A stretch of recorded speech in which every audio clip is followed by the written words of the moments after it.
Welcome to humanities honour है। Please like, share and subscribe. Welcome back everybody. हमारा next topic है integration of princely states. इस topic में बताया गया है कि ब्रिटिश इंडिया में दो तरह के एरियाज होते थे। Number 1 princely state, number 2 province. Princely state को एक प्रिंस कंट्रोल करता था। प्रिंसली स्टेट्स का एक फीचर था पैरामाउंटेंसी ऑफ ब्रिटिश क्राउन, या फिर इसे कह देते हैं सुजरैनिटी ऑफ ब्रिटिश क्राउन। इस फीचर के अकॉर्डिंग प्रिंसली स्टेट में वही प्रिंस रूल करेगा जो ब्रिटिशर्स के इशारों पर नाचेगा, मतलब जो ब्रिटिशर्स की सुप्रीमेसी एक्सेप्ट कर लेगा। वेयर एज प्रोविंस में ब्रिटिश गवर्नमेंट डायरेक्टली रूल किया करती थी। इंडिया में टोटल 565 प्रिंसली स्टेट्स थे। प्रिंसली स्टेट्स में डेमोक्रेसी नहीं हुआ करती थी, लेकिन इंडिपेंडेंस मिलने के बाद प्रिंसली स्टेट्स पर से ये पैरामाउंटेंसी एंड सुजरैनिटी वाला फीचर ख़त्म हो गया था, जिसका साफ साफ मतलब था कि प्रिंसली स्टेट अब ब्रिटिशर्स के रूल से आज़ाद हो गए हैं। अब इन प्रिंसली स्टेट्स के पास 3 ऑप्शन थे, या तो ये इंडिया को ज्वाइन कर लें, या फिर ये पाकिस्तान को ज्वाइन कर लें, या फिर ये इंडिपेंडेंटली अपनी एक अलग कंट्री बनाएं। लोगों का ओपिनियन नहीं सुना जाएगा कि इन तीनों में से कौन सा ऑप्शन चूज़ करना चाहिए। रैदर राजा अपनी मर्ज़ी से डिसाइड करेगा कि उसे इंडिया को ज्वाइन करना है, या फिर पाकिस्तान को ज्वाइन करना है, या फिर अपनी एक इंडिपेंडेंट कंट्री बनानी है। त्रावणकोर पहला प्रिंसली स्टेट था जिसने कहा कि वो अपनी एक अलग इंडिपेंडेंट कंट्री बनाएगा। सेकंड नंबर पे हैदराबाद ने कहा कि वो भी अपनी एक इंडिपेंडेंट कंट्री बनाना चाहते हैं।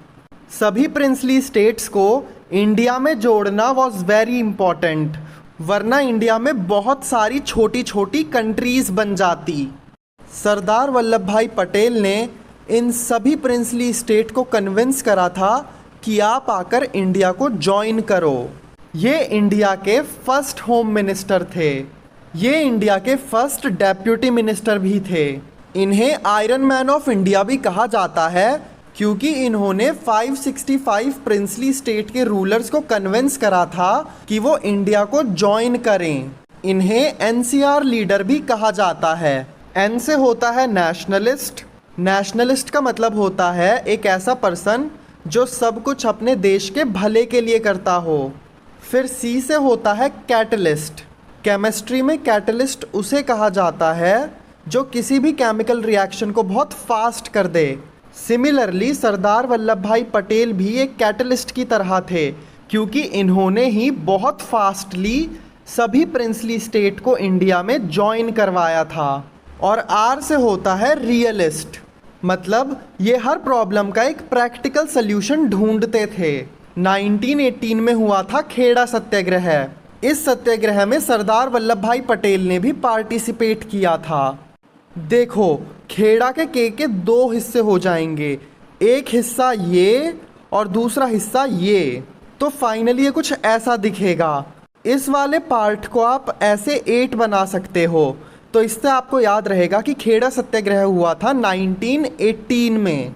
सिमिलरली इसके 10 साल बाद, मतलब 1928 में हुआ था बारदोली सत्याग्रह, और इस सत्याग्रह में भी सरदार वल्लभ भाई पटेल ने पार्टिसिपेट किया था।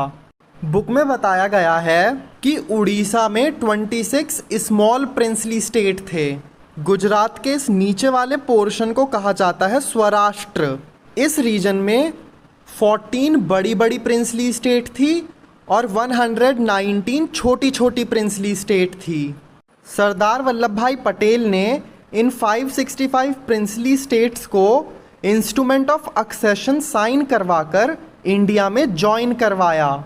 इंस्ट्रूमेंट ऑफ एक्सेशन एक ऐसा डॉक्यूमेंट है जिसे साइन करने के बाद प्रिंसली स्टेट इंडिया का पार्ट बन जाता है।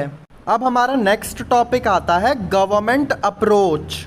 इसमें बताया गया है कि गवर्नमेंट प्रिंसली स्टेट को इसीलिए अपना पार्ट बनाना चाहती थी। फर्स्ट रीज़न, क्योंकि वहाँ के लोग इंडिया को ज्वाइन करना चाहते थे। सेकंड रीज़न, ताकि इंडिया की टेरिटरी इंटीग्रेट रहे। यहाँ तक कि गवर्नमेंट ने रूलर्स को ऑटोनॉमी का लालच दिया। मतलब गवर्नमेंट रूलर से कह रही थी कि आप इंडिया को ज्वाइन करने के बाद भी अपने प्रिंसली स्टेट के रूलर बने रहोगे, आपके पास अपने स्टेट की फुल ऑटोनॉमी होगी। सभी प्रिंसली स्टेट इंडिया को ज्वाइन नहीं करना चाहते थे। फॉर एग्जाम्पल कश्मीर, जूनागढ़, हैदराबाद, मणिपुर, इन चारों प्रिंसली स्टेट को इंडिया में ज्वाइन करवाने के लिए सरदार वल्लभ भाई पटेल को बहुत सारी डिफ़िकल्टीज़ का सामना करना पड़ा। फॉर एग्ज़ाम्पल जूनागढ़ में प्लेबिसाइट करवाकर इसे इंडिया का पार्ट बनाया गया। प्लेबिसाइट का मतलब होता है लोगों से वोटिंग करवाकर कोई पॉलिटिकल डिसीजन लेना। दरअसल जूनागढ़ के लोग तो इंडिया को ज्वाइन करना चाहते थे, लेकिन जूनागढ़ का रूलर पाकिस्तान को ज्वाइन करना चाहता था। इसीलिए इंडियन गवर्नमेंट ने जूनागढ़ में वोटिंग कराई और लोगों ने वोट करके बताया कि जूनागढ़ इंडिया को ज्वाइन करेगा।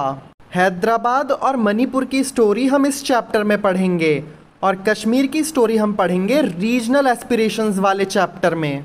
अब नेक्स्ट हमें पढ़ना है हैदराबाद के बारे में। हैदराबाद इंडिया की लार्जेस्ट प्रिंसली स्टेट था। हैदराबाद का जो भी रूलर बनता था उसे निज़ाम कहकर बुलाया जाता था। हैदराबाद का निज़ाम एक बहुत ही अमीर आदमी था और ये हैदराबाद को एक इंडिपेंडेंट कंट्री बनाना चाहता था। फिर नवंबर 1947 में निज़ाम और इंडियन गवर्नमेंट के बीच में साइन होता है स्टैंड स्टिल अग्रीमेंट। निज़ाम एक ऑप्रेसिव रूलर था, वो अपनी जनता के ऊपर जुल्म किया करता था। Finally peasant, women, Hyderabadi Congress, communist, ये सब मिलकर निज़ाम के अत्याचारों के खिलाफ प्रोटेस्ट करते हैं। निज़ाम अपने राजाकर्स को ऑर्डर देता है कि जाओ जाकर ये प्रोटेस्ट ख़त्म करवाओ। राजाकर्स निज़ाम की पैरामिलिट्री फोर्स थी, मतलब निज़ाम की आर्मी। ये राजाकर्स जाकर नॉन मुस्लिम प्रोटेस्टर्स का मर्डर करते हैं, उनका रेप करते हैं। सिचुएशन इतनी ख़राब हो जाती है कि फाइनली ये सब रुकवाने के लिए सितंबर 1948 में इंडियन आर्मी को हैदराबाद में आना पड़ता है। उसके बाद हमारी इंडियन आर्मी राजाकर्स मतलब निज़ाम की आर्मी को हरा देती है। इसके बाद निज़ाम इंडियन आर्मी के सामने सरेंडर कर देता है और फाइनली हैदराबाद को इंडिया में इंटीग्रेट कर लिया जाता है। अब नेक्स्ट हम देखेंगे मणिपुर की स्टोरी। मणिपुर के राजा का नाम था बोधचंद्र सिंह। इन्होंने इंडिपेंडेंस मिलने से पहले ही एक शर्त पर इंडिया के साथ इंस्ट्रूमेंट ऑफ सक्सेशन साइन कर लिया था और वो शर्त थी कि रूलर के पास मणिपुर की इंटरनल ऑटोनॉमी होगी। फिर मणिपुर के लोग डिमांड करते हैं कि हमारे मणिपुर में इलेक्शंस होने चाहिए। फिर जून 1948 में मणिपुर में इलेक्शंस करवाए जाते हैं और मणिपुर बन जाता है एक कॉन्स्टिट्यूशनल मोनार्की। कॉन्स्टिट्यूशनल मोनार्की का मतलब होता है एक ऐसा सिस्टम जिसमें एक एरिया के ऊपर किंग या क्वीन का रूल होता है, लेकिन उस किंग और क्वीन की पावर कॉन्स्टिट्यूशन की वजह से लिमिटेड है। इलेक्शंस के बाद मणिपुर बन जाता है इंडिया का फर्स्ट पार्ट जिसने यूनिवर्सल एडल्ट फ्रेंचाइजी को फॉलो करते हुए इलेक्शंस करवाए हैं। इलेक्शंस के बाद मणिपुर में बनाई जाती है लेजिस्लेटिव असेंबली। हम सबको पता है कि सेंटर लेवल इलेक्शंस में एमपी चूज़ करे जाते हैं और फाइनली ये एमपी जाकर पार्लियामेंट में बैठते हैं। एमपी की फुल फॉर्म होती है member of parliament.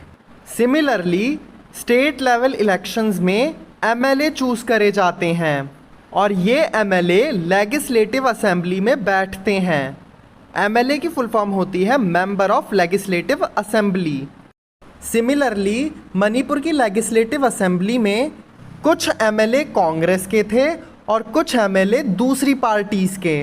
Congress party के एमएलए चाहते थे कि मणिपुर इंडिया के साथ मर्ज हो जाए, मतलब मणिपुर का रूलर अपनी इंटरनल ऑटोनॉमी गिव अप कर दे। और दूसरी पार्टी के एमएलए चाहते थे कि मणिपुर इंडिया के साथ मर्ज ना हो मतलब मणिपुर का रूलर अपनी इंटरनल ऑटोनॉमी को ना छोड़े।